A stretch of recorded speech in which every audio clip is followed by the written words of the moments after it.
ήρθε να σώσει τους αμαρτωλούς ο Κύριος. Δεν ήρθε για τους δικαίους, για τους αμαρτωλούς ήρθε. Αυτό είναι το Ευαγγέλιο του Χριστού.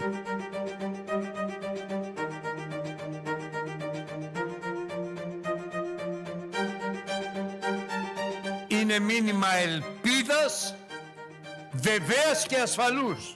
Γιατί αν δεν φοβάσαι, αν πιστεύεις, αν προσεύχεσαι, αν δοξάζεις το Θεό, αν ευγνωμονείς στο Θεό, τίποτα δεν είναι αδύνατον στο Θεό.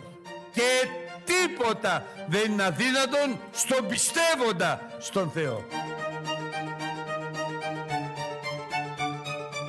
Εκ της Ιερουσαλήμ θα έρθει η σωτηρία. Από την Εκκλησία του Θεού του Ζώντος θα έρθει η σωτηρία στην πατρίδα μας.